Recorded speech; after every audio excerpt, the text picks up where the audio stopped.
غمی حسین۔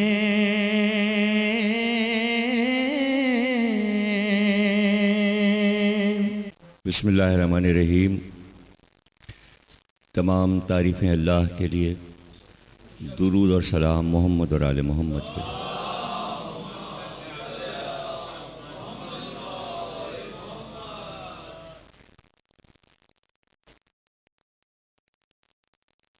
Metro T V کی جانب سے سلسلے کی 12ویں تقریر آپ حضرات سماعت فرما رہے ہیں۔ یہ مجلس بسلسلہ سویم امام حسین علیہ السلام ہر سال منعقد ہوتی ہے۔ عشرے میں ہم گفتگو کر رہے تھے روزانہ کہ علم زندگی ہے، علم روشنی ہے۔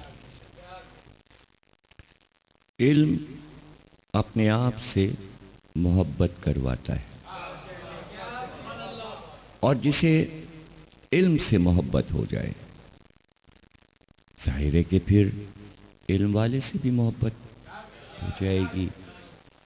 لیکن اگر کہیں آپ کو ایسا لگے کہ علم والے کو محبت نہیں مل رہی، تو کیا علم والے پہ اس کا الزام جائے گا، یا آپ اس بات پر سوچیں گے کہ کیا وجوہات ہیں کہ دنیا کی اکثریت علم کی طرف راغب نہیں ہوتی؟ ایسا کیوں ہے کہ وہ جہل کے راستے پر کیوں جانا چاہتے ہیں؟ تو یہ نہ بھولیں کہ کوئی اور بھی موجود ہے کہ جو صراط مستقیم سے ہٹانے کا دعویٰ کر چکا ہے اللہ کے دربار میں، اس کی بارگاہ میں۔ تو کیا وہ اپنے کام سے غافل ہے؟ وہ اپنے کام سے غافل نہیں۔ ہمیں علم کی طاقت سے اس کا مقابلہ کرنا ہے جو انسانوں میں جہل پھیلانا چاہتا ہے۔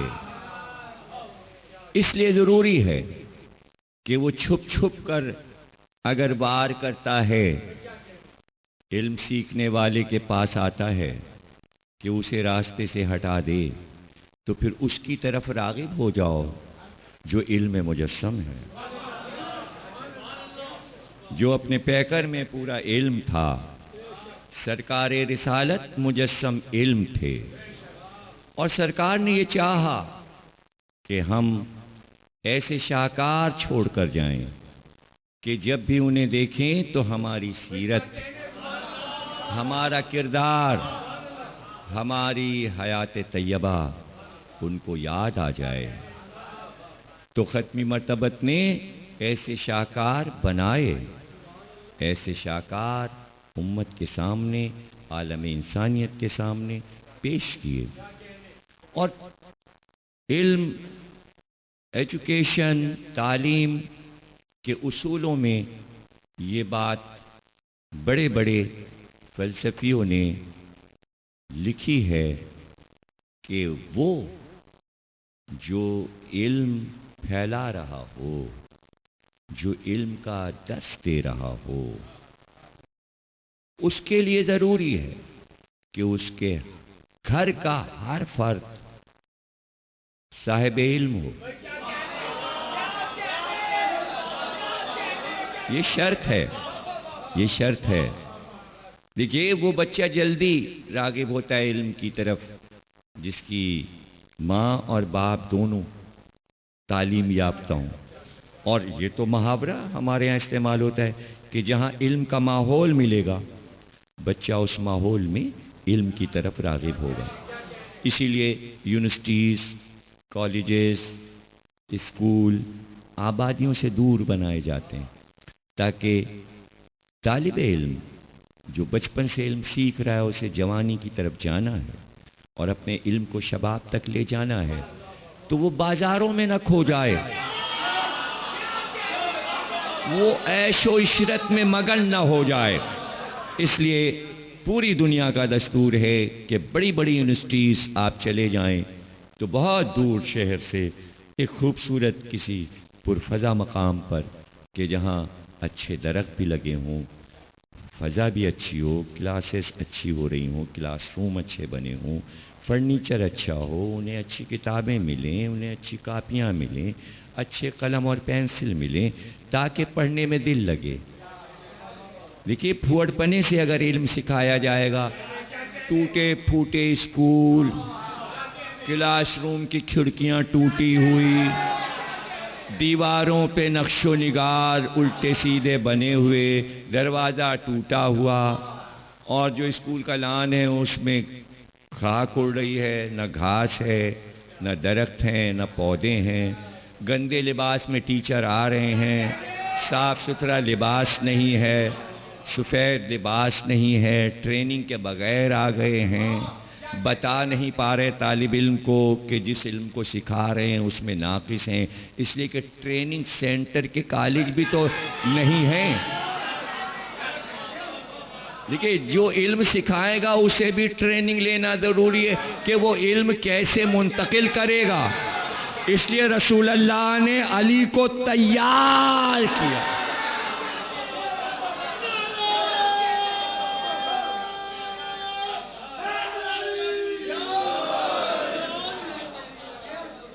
خواتین میں علم کو پھیلانا تھا، ظاہر سرکار نے کہا کہ عورت ہو یا مرد اس پہ واجب ہے کہ وہ علم حاصل کرے، تو ایسی بیٹی پالی کہ علم کی اس منزل پر ہے کہ جہاں فاطمہ آتی تو رسول تعظیم کو اٹھ جاتے۔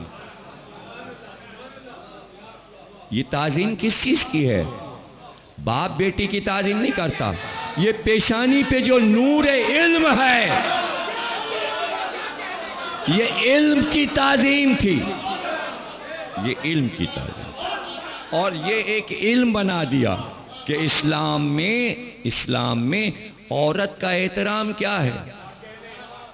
عورت کے احترام کو رسول اللہ نے بڑھا دیا، اس لیے کہ علم ابتدائی عورت کی طرف سے، بچے کی پہلی یونیورسٹی ماں کی آغوش ہے، اور وہیں سے وہ سیکھتا ہے۔ جب پہلی بار وہ ماں کہتا ہے تو یہ اس کی ٹریننگ ہو رہی ہوتی ہے، اسے علم سکھایا جا رہا ہے۔ جب وہ پانی کہتا ہے، مم کہتا ہے، جب وہ چیزوں کے نام یاد کرتا ہے تو وہ ماں سے زبان سیکھتا ہے، اس لیے مادری زبان کہی جاتی ہے ہر قوم میں، یعنی علم ماں کی طرف سے ہے۔ تو رسول اللہ نے ایسی بیٹی پرورش کی کہ جب یہ حسن اور حسین کی ماں بنے، جب یہ حسن اور حسین کی ماں بنی تب یہ قول آئے کہ جنت ماں کے پاؤں کے نیچے ہو۔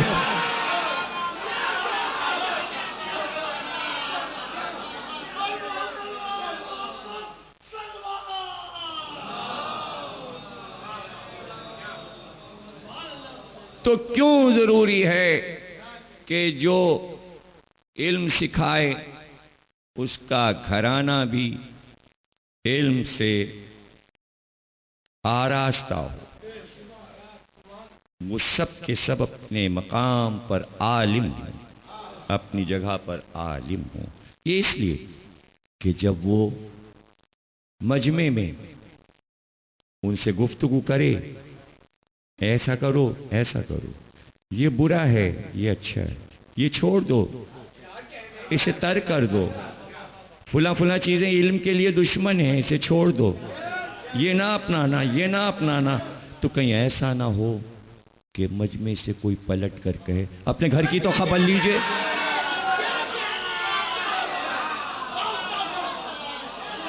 اپنے گھر کی تو خبر لیجئے۔ تو مجھے ایک بات بتائیے، جب پہلی بار رسول اللہ نے مکے میں آ کر کافروں کے مجمع میں یہ کہا کہ لا الہ الا اللہ کہو، کفر چھوڑ دو اور دین و ایمان کی طرف آ جاؤ، تو مجمع نے پلٹ کے یہ کیوں نہیں کہا تمہارا چچا بھی تو نہیں ایمان لایا؟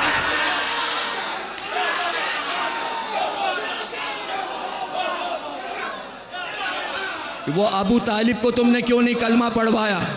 کسی کافر کا نہ کہنا یہ بتاتا ہے کہ کافروں کو یقین تھا کہ ابو طالب کافر نہیں ہے۔ ابو طالب تمام آسمانی کتابوں کے عالم تھے۔ ابو طالب سے محبت علم سے محبت ہے۔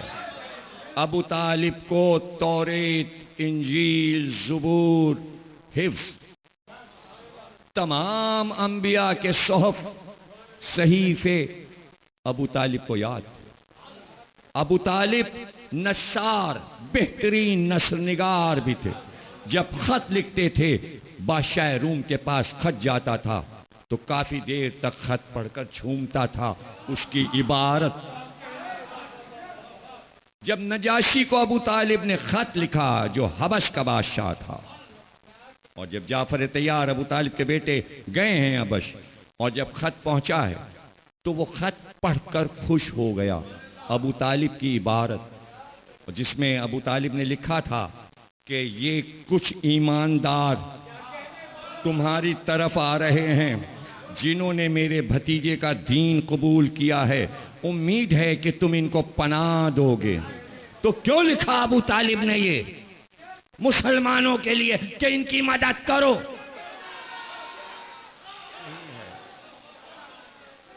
علم کا تقاضا یہ ہے کہ علم سے محبت کرو۔ دیوان ابو طالب موجود ہے، دیوان ابو طالب موجود ہے، اور ابو طالب نے جتنے قصائد لکھے وہ سارے قصائد سرکار دو عالم کی نعت میں ہیں۔ کیا نعت لکھنے والا بھی کافر ہوتا ہے؟ ابو طالب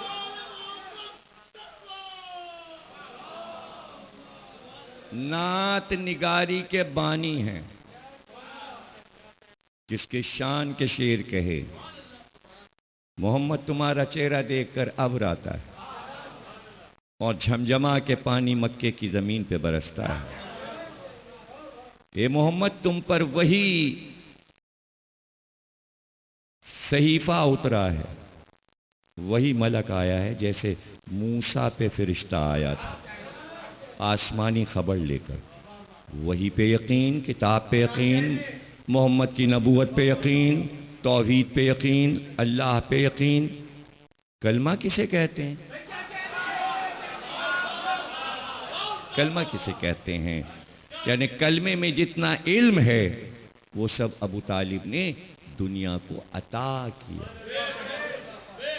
تو گویا سرکار دو عالم کا گھرانہ ایسا تھا کہ ایک بھی کافر نے سرکار کے گھر کے ایک فرد پر ایک لفظ اعتراض نہیں کیا۔ جناب خدیجہ کے احسان مند تھے، عرب والے ابو طالب کے احسان مند تھے۔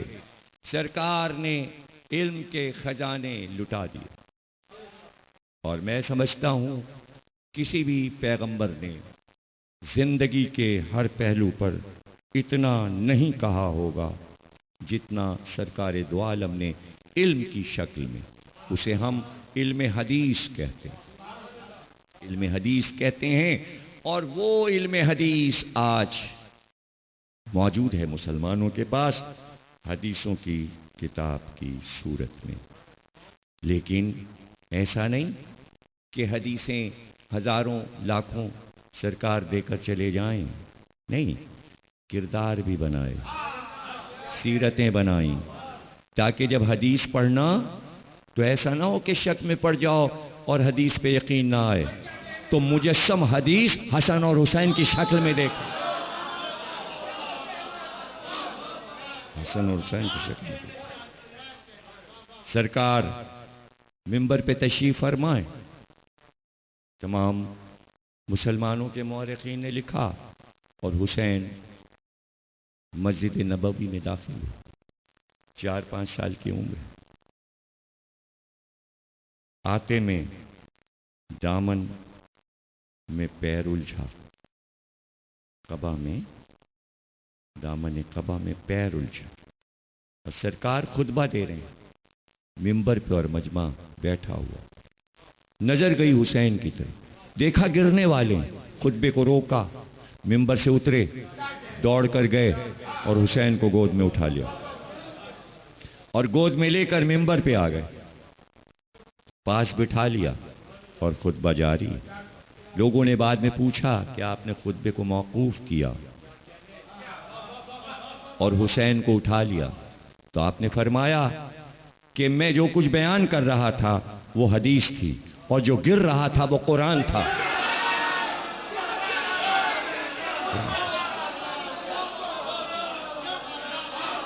علامہ اقبال نے بار بار اپنے کلام میں کہا ہے، یعنی علامہ اقبال نے تو یہاں تک کہا ہے کہ مومن قاری قرآن خود قرآن بن جاتا ہے. تو حسین سے بڑا بھی دنیا میں کوئی قاری قرآن ہے؟ مومن قرآن بن سکتا ہے تو نبی کا نواسہ پہلے قرآن ہے.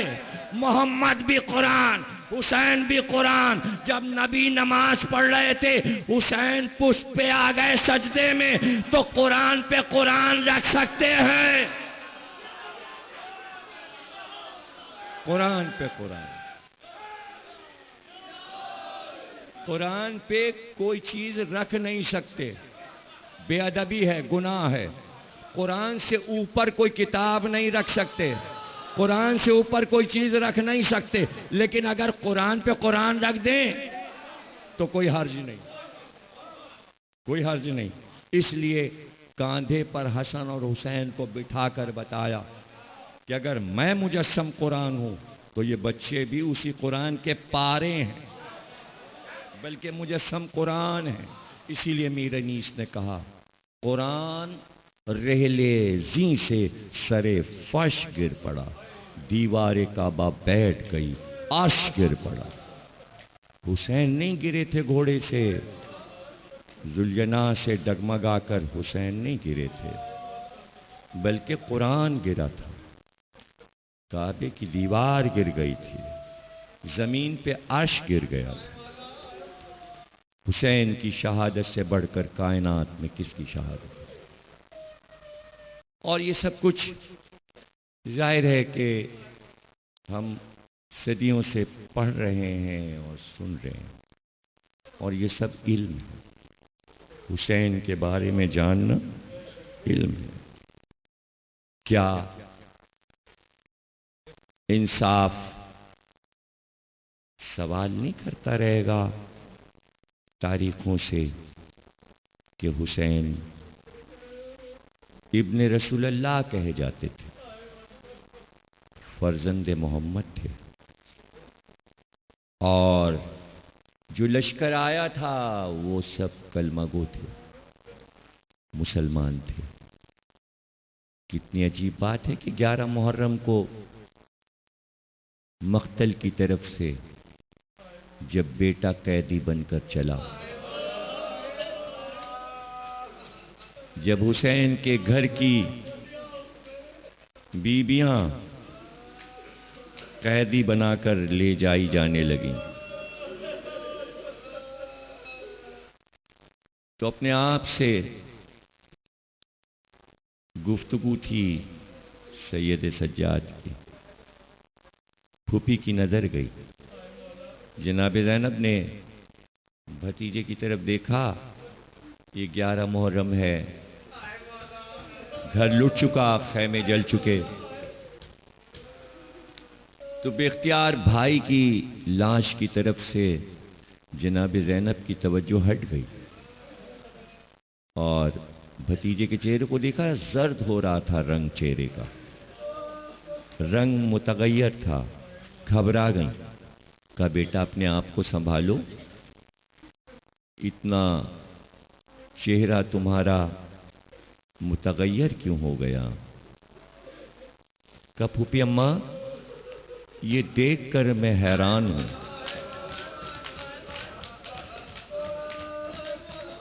کہ لشکر یزید کے سرداروں نے اپنی کشتوں کو دفن کر دیا،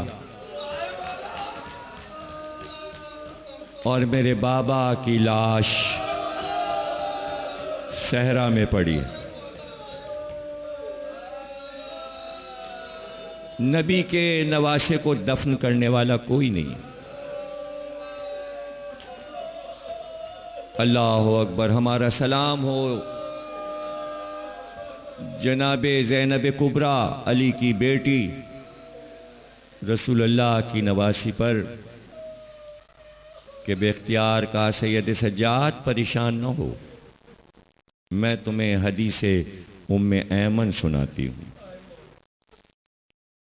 ام ایمن کہتی تھیں کہ مجھ سے مولا علی نے بیان کیا، اور یہ حدیث ام ایمن کے نام سے حدیث کی کتابوں میں لکھی جاتی ہے. جناب زینب نے فرمایا کہ مجھ سے بتایا ام ایمن نے کہ مولا علی نے مجھ کو بتایا کہ پورا واقعہ کربلا مولا علی نے سنایا کہ صحرا میں حسین کو 3 دن کا بھوکا پیاسا ذبح کر دیا جائے گا، اور تمام عزیز و اقارب اصحاب و انصار سب مار ڈالے جائیں گے. اور اس کے بعد آپ نے فرمایا کہ بغیر دفن کیے ہوئے لشکر یزید وہاں سے نکل جائے گا کربلا سے، لیکن حسین کی قبر بنے گی. حضرت علی نے ام ایمن سے فرمایا، جناب زینب فرما رہی کہ مولا علی نے کہا قبر بنے گی. اور اس کے بعد فرمایا کہ سید سجاد زینب گواہی دیتی ہے، اور یہ سچی خبر ہے. اور سچی خبر میں یہ بتایا گیا ہے کہ حسین کی قبر جب بنے گی تو قیامت تک یہاں ہزاروں زائر آتے رہیں گے، اور قبر پہ ایسی عمارت بنے گی کہ کسی قبر پہ ایسی عمارت نہیں بنے گی. یہاں مینار بلند ہوں گے، یہاں لوگ آئیں گے عقیدت سے سر جھکاتے ہو، زائرین آئیں گے. کتنی سچی خبر ہے جو مولا علی نے ام ایمن کو دی، اور وہ خبر جناب زینب نے جناب سید سجاد کو سنائی. آپ دیکھیے کہ زائر کہتے ہی حسین کے قبر پہ جانے والے کو، اور کتنا مجمع ہوتا ہے. یہ عاشور کا مجمع شب عاشور سے جو شروع ہوتا ہے اور 11 محرم تک قبر حسین پر کتنا مجمع ہوتا ہے. اور 11 محرم کو قبیلہ بنی اسد آتا ہے، اور وہ اپنے اپنے قریوں سے دوڑتے ہوئے چلتے ہیں. ان کے ہاتھ میں خالی کوزے مٹی کے برتن ہوتے ہیں، اس میں پانی بھرا ہوتا ہے، پھاوڑے اور کدالیں ہاتھ میں ہوتی ہیں، اور دوڑتے ہوئے آتے ہیں یہ کہتے ہوئے ہم اپنے آقا کو دفن کرنے آئے ہیں، ہم حسین کے بچوں کے لیے پانی لائیں. آج بھی اجتہام ہوتا ہے ان کا، اور ہزاروں کی تعداد میں.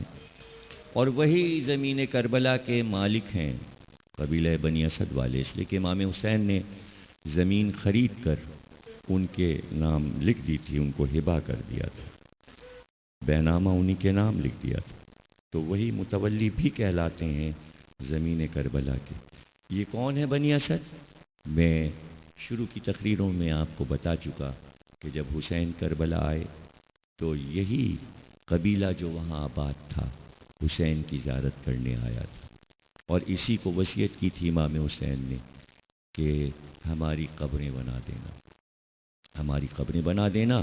تو چونکہ وصیت تھی، 11 محرم کو لشکر یزید میدان کربلا کو خالی کر گیا، اور حسین کے بچوں، بیٹے اور عورتوں کو قیدی بنا کے اونٹوں پہ بٹھا کے کوفے لے گئے. کربلا میں سناٹا ہو. اب نہ لشکر تھا، کہیں ٹوٹے ٹوٹے نیزے پڑے ہوئے تھے، کہیں ٹوٹی تلواریں پڑی ہوئی تھیں، اور اگر لاشیں پڑی تھیں تو صرف حسین اور حسین کے ساتھی. کہتے ہیں کہ ڈر کے مارے گاؤں کے لوگ نکل نہیں رہے تھے. ایسی لڑائی انہوں نے دیکھی تھی اپنے اپنے گاؤں سے، اپنی اپنی زمینوں سے، کہ ان پہ خوف طاری تھا کہ لشکر پھر نہ آ جائے. لیکن عورتیں کیا کرتی؟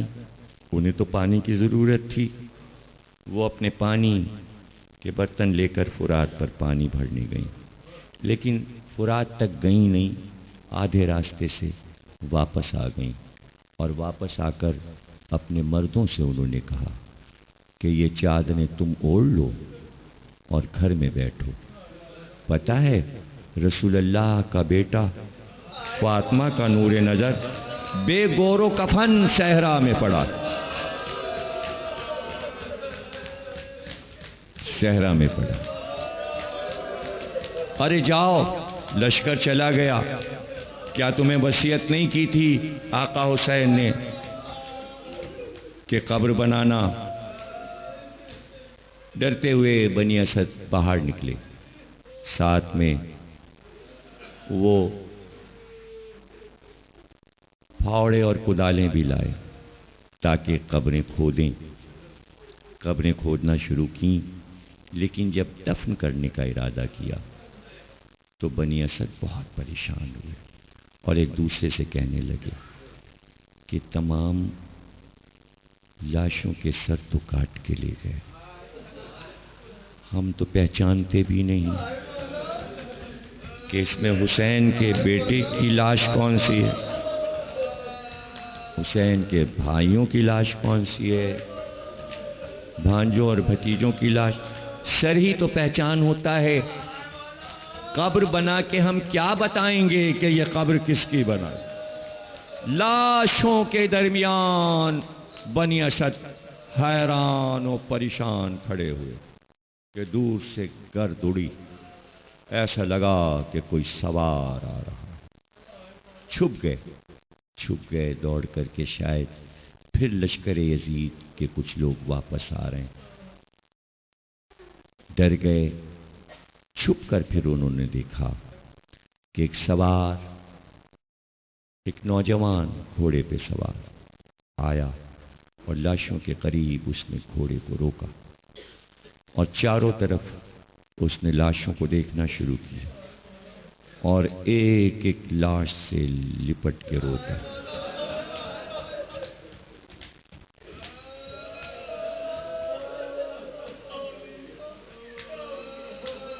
اور رو رو کر اپنے بابا کو پکارتا۔ بنی اسد نے دیکھا کہ یہ ایک اکیلا شخص ہے اور رو رہا ہے حسین کو۔ وہ باہر نکل آئے اور پھر انہوں نے آ کر پوچھا، آپ کون ہیں؟ کہا میں حسین کا بیٹا علی ابن الحسین۔ اللہ نے معجزے سے مجھے یہ طاقت دی ہے کہ اگر امت نے حسین کو دفن نہیں کیا تو اللہ بھی تو یہ لاشیں دیکھ رہا ہے، اس نے مجھے بھیجا ہے، اللہ کی طرف سے میں مقرر ہوں کہ میں ان لاشوں کو دفن کروں۔ اے بنی اسد، تم قبریں کھودو، میں تمہیں نقشہ بتاتا ہوں۔ آج جو کربلا کا نقشہ ہے، جب آپ روضے میں داخل ہوں، یہ جناب سید سجاد کا بنایا ہوا نقشہ ہے کہ امام حسین کی قبر قبلے کی طرف بنوا کر پھر آپ نے کہا کہ بابا کے پیروں کی طرف ایک قبر بناؤ، یہ میرے بھیا علی اکبر کی قبر ہے۔ پھر آپ نے دروازے کے قریب جو کہ دروازہ بنے گا، جو نقشہ آپ نے بنایا، وہاں حبیب ابن مظاہر کی قبر بنوائی۔ پھر آپ نے ایک گنج شہیداں بنوایا کہ قبریں بنوا کر اس میں تمام شہیدوں کو باری باری اس قبر میں دفن کروایا۔ اور جب امام حسین کی لاش دفن کرنے کی باری آئی تو آپ نے فرمایا، بنی اسد اب تم قریب نہ آنا، اس لیے کہ امام کو امام دفن کرتا ہے، معصوم کو معصوم دفن کرتا ہے، اس جنازے میں کسی کا ہاتھ نہ لگے۔ لیکن بنی اسد کہتے ہیں کہ جب اکیلے سید سجاد نے لاش حسین کو اٹھایا تو قبر سے 2 ہاتھ بلند ہوئے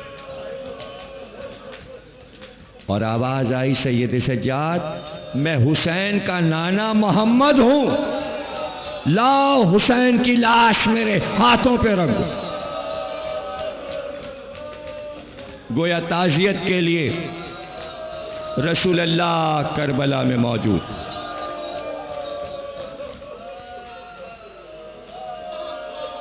بنی اسد کہتے ہیں قبر بنا کر سید سجاد نے جب قبر پہ مٹی ڈال دی تو رخسار قبر پہ رکھ کر اتنا روئے کہ قبر آنسوؤں سے تر ہو گئی،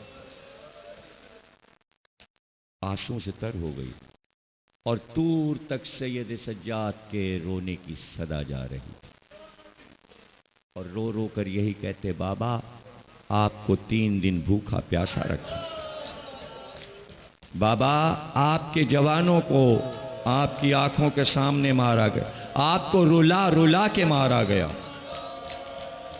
کس کس ظلم اور ستم سے مارا گیا۔ اور تقریر اپنے خاتمے پر پہنچی جب سب قبریں بن چکیں، شہزادہ علی اکبر کی قبر بھی بنا چکے، اور بھائی کی قبر پر بھی سینے کو رکھ کر بہت دیر تک روئے۔ جب قبریں سب بن چکیں تو بنی اسد اٹھے اور کہا ہم قبریں بنانے سے فارغ ہوئے، سب کی قبریں بن گئیں۔ بے اختیار رو کر کہا نہیں بنی اسد، ابھی ایک قبر باقی ہے، ابھی ایک قبر باقی ہے، میرے ساتھ چلو فرات کے کنارے چلو، وہاں میرے چچا عباس کا لاشا پڑا ہے،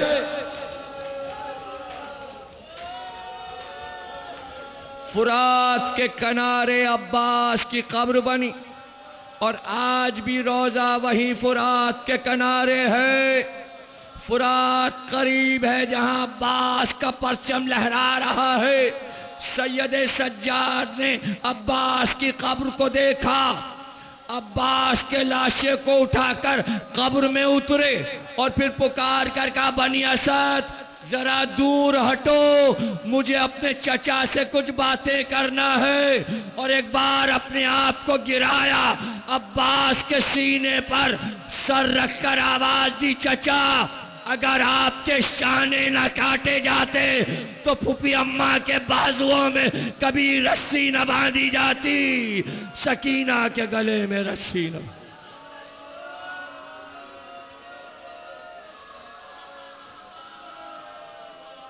بار الہ اسے قبول فرما، کوئی نہ غم دے سوا غم حسین کے، پاکستان کی حفاظت فرما، پاکستان کی سرحدوں کی حفاظت فرما، ملک میں امن و امان قرار دے بحق محمد اور آل محمد، ہم میں جو بیمار ہیں انہیں شفا عطا، جو مر گئے ان کی روحوں کو بخش بحق محمد اور آل محمد۔